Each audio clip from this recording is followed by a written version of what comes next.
It's the weekend here at Muscle in the Morning, brought to you by IronMag Labs. Make your mark. I'm Dave Palumbo, and today is Friday, June 17th, 2015. And let's find out what's going on in the world of bodybuilding and fitness. Nearly 3 months after undergoing yet another back surgery, it's good to see that Ronnie Coleman is slowly working back into top form. Back in March, Muscle in the Morning reported on Ronnie's most recent setback in dealing with a series of chronic back injuries. But in typical Coleman fashion, the former 8-time Mr. Olympia and undisputed greatest bodybuilder to ever grace the stage has embraced the challenge head on.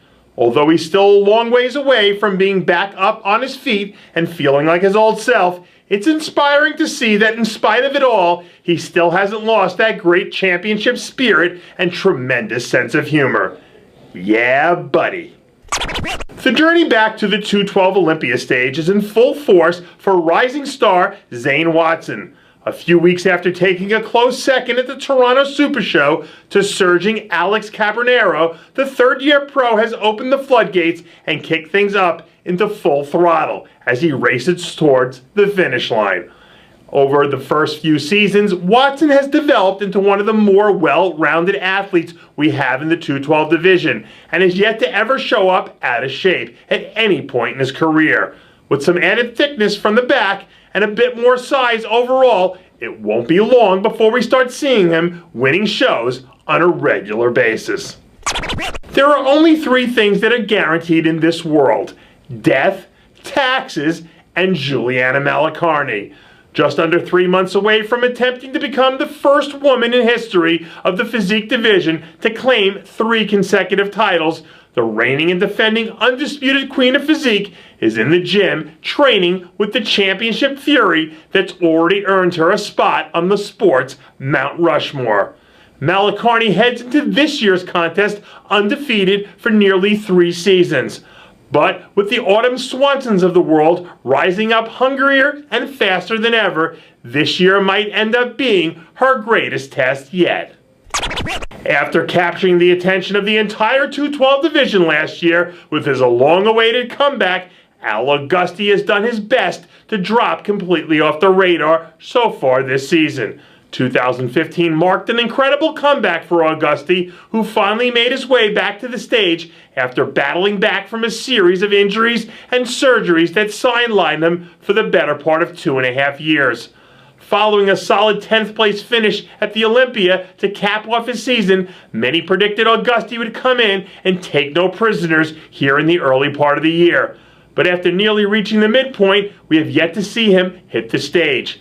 By all accounts, Auguste is looking as good as he has at any point since his return. And if he does decide to make a last-minute appearance, without warning, it could be game, set, and match for the competition. After earning his pro card by winning the heavyweight division at last year's Canadian Nationals, the man with some of the nastiest wheels north of the border spent his entire offseason trying to pack as much muscle as humanly possible onto his enormous frame. Just in the last year or so, we've seen the Paulo Almeidas and Ian Valliers of the world emerge from the Canadian bodybuilding scene and become overnight threats on the pro level. So, if Cipriani can keep his head down and does whatever it takes to show up in shape and ready to take on all challenges, he might very well be able to add his name to that prestigious list.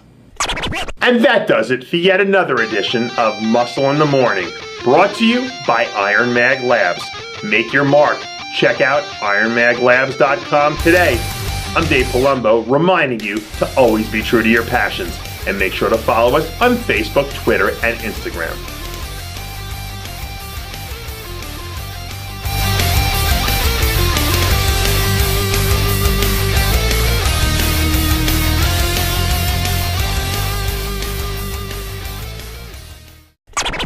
Hey guys, it's Stevie B here. If you like what you're seeing, hit the subscribe button below and never miss another RX Muscle show, segment, or update. RX Muscle is #1. Woo!